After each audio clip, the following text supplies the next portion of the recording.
What is going on, folks? This is Anthony with the VR Game Rankings YouTube channel, and of course, this is our daily vlog series. It is Thursday, it's March 15th, and we are now at episode 119. I have quite a few stories to get into today, so we probably should get things underway. Now, before we get into our first big story of the day, I did want to comment on a few quick little Skyrim VR related situations that are going on. This is just some quick hitter stuff. So first of all, in regards to Skyrim VR, do you know that this game has already jumped into the top 10 best selling games on Steam in less than 24 hours? So obviously there is a big time pent up demand for Skyrim VR. A lot of people have been very hyped and very interested in this game. Of course, we could go back to when Fallout 4 VR was released. I remember a ton of comments from a lot of gamers actually saying, I kind of wish this was Skyrim rather than Fallout. I'm a little bit more excited to be playing Skyrim in VR than Fallout. And I understand why. A lot of it has to do with the fact that when you think about Skyrim, you have a shield in one hand, you have a sword in another hand. That is absolutely perfect for VR. I mean, VR was really made for that. And then if you think about the bow combat, where you're doing arrows and stuff like that, it's perfect for that as well. So Skyrim VR, Skyrim itself and virtual reality, it's kind of a marriage made in heaven. So a ton of pent up demand. So it's not too surprising that this game has catapulted into the Steam top 10 sellers. Last time I checked, it was up there at the number 8 spot overall. In other Skyrim VR related news, there is no mod support that is going to be planned for this game. I don't think this is like a huge shocker of a surprise. We knew this about the PlayStation VR version of Skyrim. And then also when Fallout 4 VR first came out, Bethesda also announced no mod support for Fallout 4 VR as well. So this is kind of something we've already heard, but Fallout 4 VR, I believe you can actually work mods into that game now. So the hope is that within a couple of months or so, we will have mods working for Skyrim VR. But even if it's not, even if we don't ever get any mods working, you're talking about hundreds of hours of gameplay is on offer when you consider just the vanilla version of Skyrim VR. And that brings me to the next little tidbit is Upload VR. They had an editorial story where they were kind of talking about the $60 price and how people are complaining about the $60 price for Skyrim. And they're basically saying they think the $60 price is justified. I have to agree, because the thing that we got to remember with Fallout 4 VR and with Skyrim VR, this is really like a supply and demand issue. There is a very, very, very limited supply of this type of open world VR game, especially in VR, especially anywhere near this level of quality. And as long as the supply of this type of game is so extremely limited, the price is going to reflect that. For example, if you wanted to buy Fallout 4 VR right now for your Vive or for use on your Oculus Rift, you're going to have to kick out the full $60 banger. And the thing is, it's staying very solidly at that price because there's no other game that really delivers what Fallout 4 VR is delivering. And it's going to be the same way for Skyrim VR. Even though we do have a lot of RPG type games in VR, nothing is quite delivering on this type of action and just such a huge, massive game for you, a massive game world for you to explore in VR. It is really unique in that regard. And so it's a limited availability. There just isn't a lot of these games, so it can command that $60 price. And I don't think that many people are real. Obviously nobody wants to spend a lot of extra money if you don't have to, but there's no other option. This is what you're looking at here. So I think the $60 price is pretty much justified until we get other development studios that can make a similar game and put out a similar type of game. They're going to be able to command this price. That's just the way it is. It's simple supply and demand. Now, the last thing I want to get into that's real quick on just kind of a little Skyrim update is there was a comment in yesterday's video that I wanted to address really quick. So this comment comes from Blessed Dragon. And so Blessed Dragon says, "Why do you seem to dismiss Windows MR? Skyrim will support it also. This is a VR channel and should reflect all of VR." And so Blessed Dragon, basically my answer to this is I didn't actively try to diss Windows MR. I'm not trying to ignore Windows MR. This really comes down to the fact that I've actually been covering this VR gaming industry for quite some time. I started out with a podcast called the Vivecast. Now, we only had 10 episodes, but that was a long, long time ago. That was back in 2016. I had a podcast called the Vivecast. Then we made VR Roundtable, had a podcast called VR Roundtable. I've been covering VR for a long time, and during this entire time, it was basically the big three headsets. You had PlayStation VR, you had the Vive, and you had the Oculus Rift, and it was always the big three, and I've always kind of thought of that. And then when it came to PC VR gaming, it was basically the big two with the Vive and the Oculus Rift. Windows mixed reality headsets, these are relatively new onto the scene, and yeah, they're as viable a platform as anything else. I don't actually have any kind of bias towards any of these companies.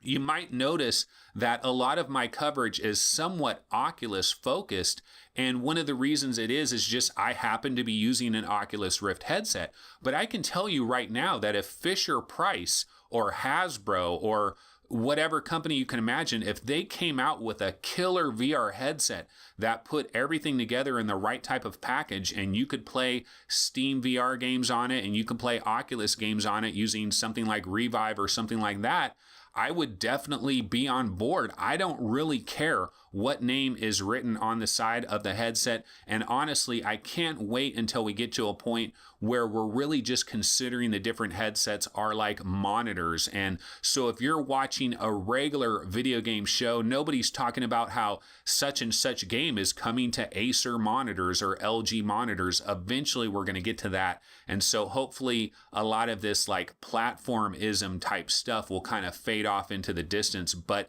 it's not a slight that I'm trying to consciously do. It is just old habits die hard, basically. I always have thought Vive and Rift. And so I'll try to do a better job of actually including Windows mixed reality when I talk about stuff like that. And honestly, I think if you look back at my catalog of shows that I've done so far, I've actually talked a lot about Windows mixed reality in different regards. So I think I'm a little bit less biased than the average VR person that's covering VR out there. So, I'll go ahead and say that. But let's go ahead and get into our first legitimate story of the day. And so the first real story I have for you guys is Google. Just yesterday, they released a new app called Welcome to Lightfields, okay? And so this is available on Steam. You can go ahead and download this, and hopefully you can use this in your Windows mixed reality headsets as well as HTC Vive and as well as Oculus Rift. So what has Google done here? Well, we've heard a lot of talk over the last couple of years about light fields and volumetric VR video and all these different kinds of things. Now, this is not video. This is basically images as far as we're concerned. It's kind of like photogrammetry.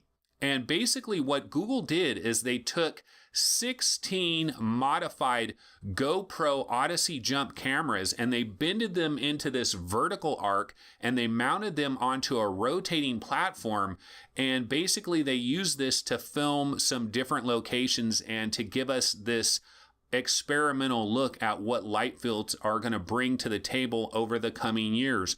And so basically it takes them about 1 minute for this camera rig to swing around and record around 1,000 outward facing viewpoints on a 70 centimeter sphere. And so this basically gives you a 2 foot wide diameter where you can kind of move your head, you can kind of lean in and lean out a little bit, and you can explore this light-filled scene that is taking place in front of you. And of course, if you move your head too far, then the whole scene goes dark and you lose the scene. Now, the reaction to this app has been really good. A lot of people that have tried this out have been really blown away by this, and they feel like this is kind of next level photogrammetry. This is kind of the future of what we're looking at as far as light fields.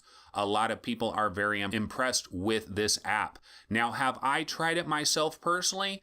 No, well, I tried to try it, but here's one of the issues. So you are not going to be able to run this app if you have an older CPU. You need to have an Intel CPU that is from 2013 or newer, because it must support what is called Advanced Vector Extension 2. Now, I have an i5 2500K that is way back from spring 2011, if you can believe it. That's way back when I bought my CPU, and it's still holding up quite well. I can play 90% of everything out there. I can play it just fine with my i5 2500K. It's overclocked to a high degree, and it holds up relatively well. But the downside is it supports Advanced Vector Extension 1, but not Advanced Vector Extension 2. That started with the Haswell processors around 2013. So if you look at a number of these Reddit threads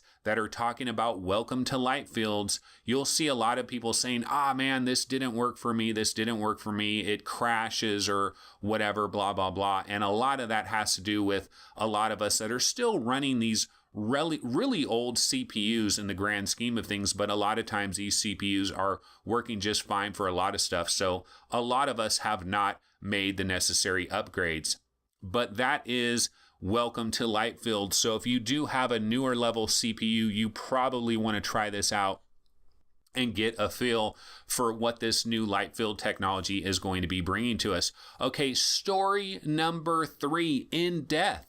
I've talked about this game quite a bit. I really feel like this might be my favorite game of 2018 so far. And I mean, that includes big time games like Brass Tactics and Primordian and Sprint Vector and a lot of the games that have been coming out in 2018. But honestly, I feel like In Death might be my favorite game of the bunch. And guess what? It is today's daily deal. Now, again, of course, by the time this episode is uploaded on YouTube, you probably only have maybe 4 hours or 5 hours left in this daily deal. These typically expire at midnight Pacific. So if you have any interest in Death, you want to hop over to the Oculus store and try to grab this real quick. Now, it's not a huge discount. It went from $19.99 to $14.99. So you're saving $5 off. It's 25% off. But the thing that you have to remember here is In Death, I feel like it was already a great deal at $19.99. Like, I would have no problem paying $24.99 for In Death, or maybe even $29.99 for In Death. I think it's an outstanding price from the get-go, and now you're getting an extra $5 off, so that doesn't hurt.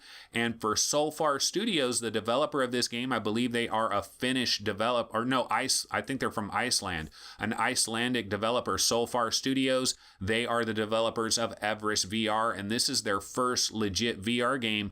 And for them, I think this is a great timing to be the daily deal right now and to be priced at $15, because remember, everybody has that $15 Oculus credit that is burning a hole in their pocket. Of course, if you did not already grab Sariento VR the other day when it was the daily deal. So In Death, great opportunity to grab this game, one of 2018's best games. I consider it a gamer's game. This is one of these games where the more you play it, the better it is. And if you just play it for maybe 20 minutes or so, you might think the game is kind of crappy, but if you start to really pour some hours into it, you will really start to see the brilliance of In Death. Okay, let's go ahead and jump into story number 4. Story number 4 is, remember how we were talking about Google coming out with this really high-end panel, how they were going to talk about it at Display Week 2018, which I believe is coming up in May, and we didn't know who their secret partner was. Now, a number of times we heard that Google had been working with Sharp, and, some of us speculated Google might be working with Samsung. Well, it turns out that LG is actually their partner. And this was revealed in, I believe, OLED Info kind of had this, and another website had this. So basically, at Display Week 2018, both Google and LG are going to be talking about this new high-end panel. And really, what we want to talk about today is, what is going on with LG and what does this all mean? Because the thing is, LG, they had teased a Steam VR headset. They showed off this Steam VR headset. We thought that LG was going to be coming out with a Steam VR headset. We thought it was just around the corner. We thought it was going to be shown off at CES 2018 back in January, but it was a complete no-show. In fact, in LG's CES presser, they did not mention VR whatsoever. So it's kind of weird. What is going on here? Is Google going to have their own private platform? And is this headset going to be a part of a new platform, kind of in a similar way that we have the Microsoft mixed reality platform as somewhat of a new platform? Is Google going to try to do their own thing here? Or is this simply going to be integrated into a Steam VR headset of the future that LG is going to bring out? Maybe this is still a Steam VR headset. Maybe what LG decided to do is they decided to scrap that current headset and instead try to bring this technology into a new headset. So maybe it's going to be delayed a while. Maybe we won't see this until 2019 because it's very new. It's going to feature eye tracking and foveated rendering and all this stuff. And so we're not really sure what's going to go on here. We pretty much have to wait around for Display Week 2018 to try to figure out how all of this is going to shake itself out.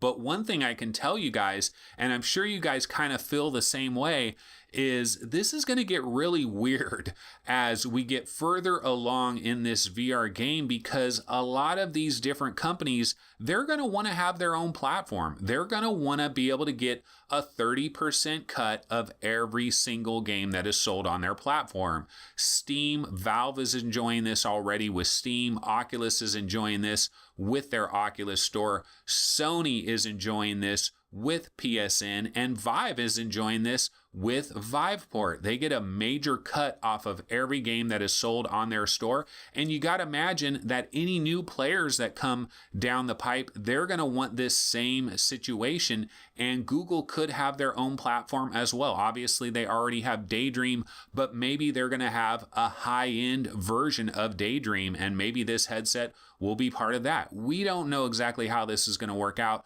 We will have to wait till Display Week 2018 to figure out what the real story is behind all of this, but we're definitely very interested in that. Okay, story number 5. We do have a brand new game announcement. Unfortunately, there isn't a trailer. There isn't any screenshots other than just basically the title screen, but we do know that Survios, developers of Raw Data, developers of Sprint Vector, they are going to have a new game that is going to be coming later this year called Creed Rise to Glory. And so this is a boxing game. They are working in collaboration with MGM Interactive to bring out this game. Now this, of course, we know about Creed the movie, which is kind of related to the Rocky movies. We had the Creed movie recently starring Michael B. Jordan, and there is going to be a Creed number 2 that is coming later this year. So it's very possible that this boxing title is going to kind of be timed to in sync with the movie that is coming out later this year. So we might not get this boxing game until later this year. But I do have a little bit of information from the press release.